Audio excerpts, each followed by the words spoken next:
Strange Magic, written by Suzana Thompson, narrated by Sarah Sampino. Chapter 15. On Monday, Duncan didn't sit with us at lunch. I wasn't surprised, since he had told me in English that he was now going to really and truly keep his distance from me. The way he was looking at me almost made me forget that we were sitting in a classroom. What you said, I can't stop thinking about it. If Anna finds out how I feel. I just watched him without saying anything. I was locking all of this away into that same secret place in the back of my mind. Don't be mad, Suzannah. I'm not mad. The bell rang and class began. I heard Duncan sigh as I turned my attention to the teacher, and I didn't look at him again until class was over. As the other students filed out of the classroom, Duncan and I gazed at each other silently. I was the one who finally looked away as I stood up and took a step toward the door. Then I turned to look at him one last time. See you later, maybe. I didn't think about him again until Caitlin mentioned him at lunch. Why isn't Duncan sitting with us? I shrugged. I wanted to invite him to my birthday party. It's in 3 weeks. She turned to Anna. I hope that's not short notice for you. I wouldn't miss it. Great. I guess I'll talk to Duncan later. I wonder where he's at. Is he at school today? Yes, I said. I saw him in English. Surprisingly, Anna said nothing on the subject. She steered the conversation to other topics, and I contributed actively to the discussion. When I thought about it later, I would be amazed at the way I was able to focus exclusively on what was going on at the moment. In some ways, it was like taking a test. I put all other thoughts out of my mind. What was brewing below the surface was a different story. All day I walked around calm and in control, unaware that pent-up feelings were building inside of me. Caitlin had rehearsals after school, and I was taking the bus home.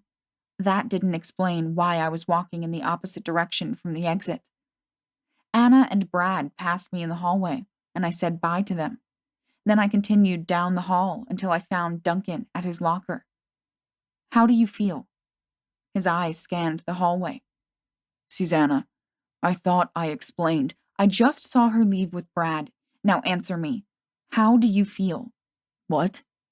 You said that you don't want Anna to know how you feel, so how do you feel? Duncan turned away from me to close his locker. I don't want to talk about that. Why? You said that I can tell you anything, and I did. I told you even though I didn't want to. I told you how I feel about you. Now you owe me the truth. I want to know, no matter what it is, I want to know how you feel. Suzannah, please, just leave it alone. Duncan, no. He started to walk away. I leaned back against the door I was standing next to and concentrated on his thoughts. He turned back and closed the distance between us in 2 long strides. His hand slammed into the locker above me as he leaned over me. I told you not to do that. I stared at him in shock. Sorry. I just wanted to know. You can't do that. If Anna picks up on it. So what if she does? It's something we all share. Duncan's laugh was harsh. Anna doesn't like to share. He leaned down so that his face was the only thing in my field of vision. Listen to me carefully, Suzannah. She can't know about your abilities. I caught my breath. Suddenly, Anna was the last thing on my mind. The way we were standing right now mirrored the kiss that he had projected into my head to show me how visions worked. I found myself wanting to experience that kiss for real. Duncan's pale eyes had darkened, and his breathing had changed. His gaze shifted to my mouth. I couldn't seem to control my breathing anymore, and I felt so weak that I was sure the locker was the only thing keeping me from falling down. His mouth descended toward mine until I could feel his warm breath. Someone laughed. Poor Duncan, Mandy said as she walked past us. Still pretending? Duncan startled and straightened up to his full height. He took a step back, and his voice was husky when he spoke. I'm sorry, Susanna. I cut him off when I took a step forward and raised my arms to grab hold of his neck and pull his head down. It was everything that I dreamed it would be. As soon as my lips touched his, Duncan seemed to become just as lost in the kiss as I was. I don't know how long it went on, but when he finally managed to pull away, the entire hallway was empty. Susanna, he rasped. We can't. My lips were still tingling. Duncan, I breathed. God, Susanna. He ran a hand through his hair. Don't look at me like that. It's already hard enough to stay away from you. I was thrilled to hear him say that. Why do you have to stay away from me? Sudden doubt crept in. You don't still want her back, do you? I've never wanted her back. Mom and I would have taken off again when she showed up here, but we couldn't leave you alone with her. Wait, I said. You mean you left California because of Anna? Duncan was pacing now. I never thought she would follow me here. I thought she'd just move on to her next victim. Victim? Are you saying she's a stalker? Have you been to the police? The police can't deal with her. Besides, she hasn't broken any laws. That doesn't mean she's not dangerous. A teacher came walking down the hallway. You two waiting for a ride? I looked at Duncan. I missed the bus. He nodded at the teacher. I'll give her a ride home.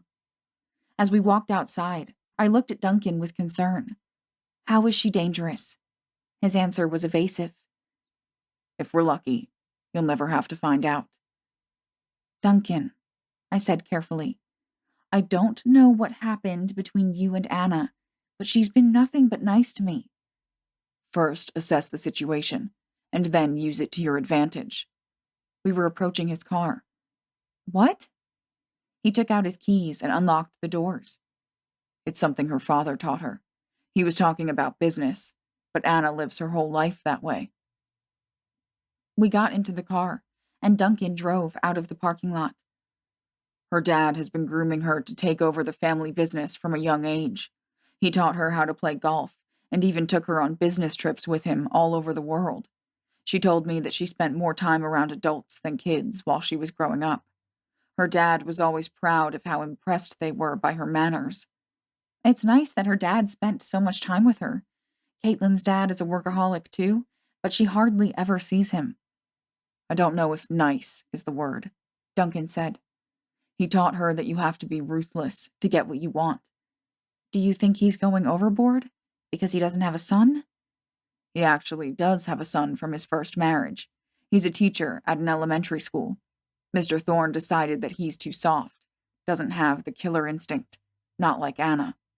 Where's her mother? I asked. She was on her 5th marriage, the last I heard. Anna hasn't seen her since she was little. A kid would have slowed down her party lifestyle. Plus, Mr. Thorne thought she would be a bad influence on Anna. I felt kind of sorry for Anna. Her life hadn't been so perfect after all. Does her dad know that she can read minds? No. Anna learned about that from one of her nannies. Mr. Thorne hit the roof when he found her reading a book about psychic abilities. He fired the woman for exposing Anna to what he called complete nonsense. After that, she researched it secretly on her own. We were both lost in our own thoughts until Duncan pulled into my driveway and turned off the car. I'm going to walk you to the door, and then we have to go back to only seeing each other at school, just like I told you this morning. I put my hand on his arm to keep him from getting out of the car. He looked down at my hand and then up into my eyes. I leaned closer to him. Duncan, I said softly. He drew in a ragged breath. No, we have to stop this. His eyes, though, were saying something completely different. I watched as the pale blue turned darker again. Excitement coursed through me as I watched him lose his battle with himself. In the next instant, he was kissing me. This time it was even more incredible, because he deepened the kiss until we were both breathless. He pulled back and looked at me with accusing eyes. No fair, he said between breaths. I waited until I had caught my breath. First, assess the situation, then use it to your advantage. That's not funny, Suzana. You're right. It's not funny. I think we have something special, but it's no good because your ex-girlfriend doesn't approve. You don't understand, he said. I've never felt this way before. Of course, I don't have your experience. Duncan flinched at my emphasis on the last word. It was all a lie. Nothing that I felt for her was real, because she was never the person I thought she was. Duncan. I tried to touch his hand, but he pulled back. So what now? You can't ever be in another relationship? Not now. She already suspects that you're important to me. I don't want to give her any more proof. I'm hoping that she'll get bored here and leave. I'm important to you? How can you not already know that? Duncan asked. Maybe because you keep pushing me away. You don't know how hard that is for me, he said. How much I want to be with you. I held his gaze. Then be with me. I can't. I won't be able to hide it. She'll see it. See what? What will she see, Duncan? That I love you. That left me speechless. I sat in stunned silence and stared at him with huge eyes. My heart was so full, it felt like it would burst. Duncan looked miserable. Now you know. Slowly, words came back to me. That's wonderful. You know that I love you too. When you told me that, it was wonderful. I wanted to run away with you and keep you safe, but I can't. So, we can't be together.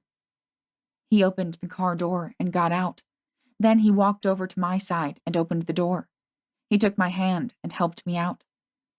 Somehow, we were now at the door to my house. Duncan looked at me for a long moment. One last time.